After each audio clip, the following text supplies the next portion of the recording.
আসসালামু আলাইকুম রাহমাতুল্লাহ। সম্মানিত দর্শক ও শ্রোতা, আজ আপনাদেরকে জানাবো স্বপ্নের তাবিজ, কবজ, কবিরাজ, গণক এবং জ্যোতিষী দেখলে কি হয়? এই বিষয়টা আমার কাছে অনেকে প্রশ্ন করে থাকেন। আজ আপনাদেরকে বিস্তারিত জানানোর জন্য পুরোটা সময় জুড়ে সাথে আছি মাওলানা কাজী আমিন আত্তাফিম। সম্মানিত দর্শক ও শ্রোতা, শুরুতে আসুন আমরা তাবিজ স্বপ্নে দেখলে কি হয়? তাবিজ যদি আপনি স্বপ্নে দেখেন তাহলে আপনি বিপদ মুক্ত হওয়ার একটা আলামত রয়েছে এবং রোগ মুক্তি হওয়ার একটি আলামত আমরা দেখতে পাই। এবং আপনি অশুভ শক্তি যেমন খারাপ জিন, পরী ইত্যাদি থেকে আপনি হেফাজত থাকতে পারেন এবং আপনার এমন হতে পারে যারা আপনাকে চোখ লাগাতে পারে অর্থাৎ নজর লাগতে পারে, এমন ধরনের বিপদ থেকেও আপনি হেফাজতে থাকবেন যদি আপনি তাবিজ বা কবজ আপনি স্বপ্নে দেখেন।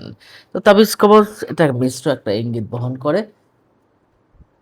যদি আপনি মনে করেন তাবিজটা বা কবজটা দেখে আপনি মনে শান্তি পাচ্ছেন, তাহলে এই বিষয়গুলো হবে।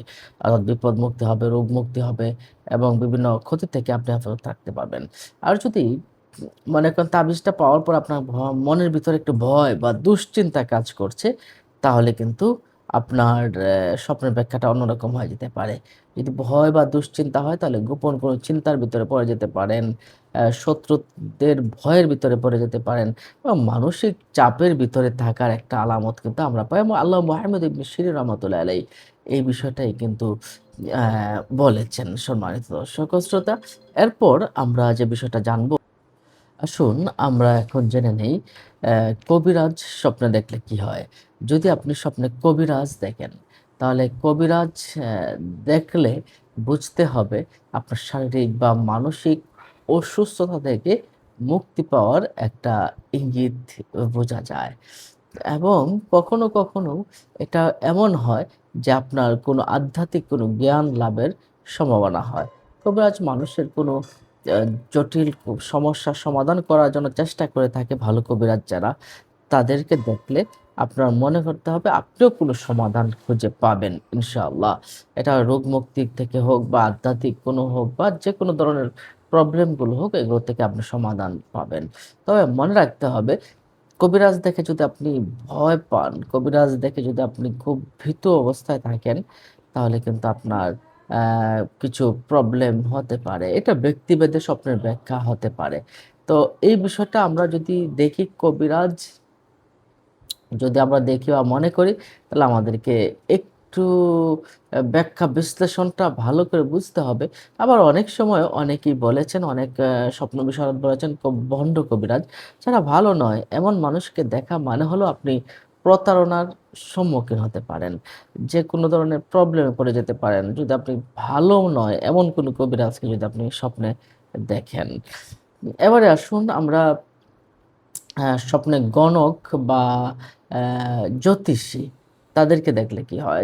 জনক জ্যোতিষী বা গণক এগুলো কিন্তু অ্যা এগুলোর কাছে মানুষ যদি যায় বিশ্বাস করে, তার কিন্তু ৪০ দিনের অ্যা নামাজ তার কবুল হয় না এবং সে কিন্তু পাপের ভিতরে পড়ে যায়। হাদিস শরীফে কিন্তু এই বিষয়টা কিন্তু এসেছে। তো স্বপ্নে গণক বা জ্যোতিষী সাধারণত আমরা মনে করি বিভ্রান্তি, প্রতারণা, গোপন কোনো বিষয়ে জড়িয়ে পড়ার কিছু ইঙ্গিত রয়েছে। হ্যাঁ? তো এই বিষয়টা যদি আপনি স্বপ্নে যদি দেখেন জ্যোতিষীর কাছে হাত দেখাচ্ছেন, জ্যোতিষীর কথা আপনি শুনছেন, তখন আপনি এমন একটা প্রতারণার ভিতরে পড়ে যেতে পারেন। স্বপ্নের ভিতরে যদি এমনটা দেখেন বা বড় কোনো ক্ষতির ভিতরে পড়ে যেতে পারেন। হ্যাঁ? তাদের কথা শোনার কারণে আপনি প্রতারণার ভিতরে পড়ে যাবেন, বড় কোনো ক্ষতির সম্মুখীন হতে পারেন।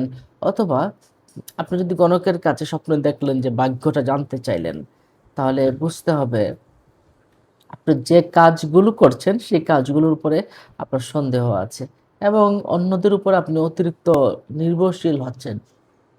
এটা কিন্তু ঠিক নয়। আপনি সাথে, সাথে তওবা করবেন। ঘুম থেকে উঠেই তওবা করবেন এবং জাদুকর দেখা মানে তো খুবই খারাপ। জাদুঘর যদি আপনি স্বপ্নে দেখেন, তাহলে বুঝতে হবে আপনি এমন ধরনের ভয়াবহ প্রতারণার ভিতরে পড়ে যাবেন, যেটা আপনি কল্পনাও করতে পারবেন না। যেটা আপনাকে নিঃস্ব করে দিতে পারে। সুতরাং আল্লাহর কাছে আশ্রয় চাবেন। আল্লাহ তুমি আমাকে এই ধরনের ফিতনা ফাসাদ থেকে তুমি আমাকে হেফাজত করো। নিশ্চয়ই সেটা বুঝতে পারছেন। আমাদের চ্যানেলটিকে যারা সাবস্ক্রাইব করেননি, সাবস্ক্রাইব করে নিন। এমন ধরনের ভিডিও পেতে আমাদের চ্যানেলের সাথেই থাকুন। ভালো থাকুন। আসসালামু আলাইকুম ওয়া রাহমাতুল্লাহি ওয়া বারাকাতুহু।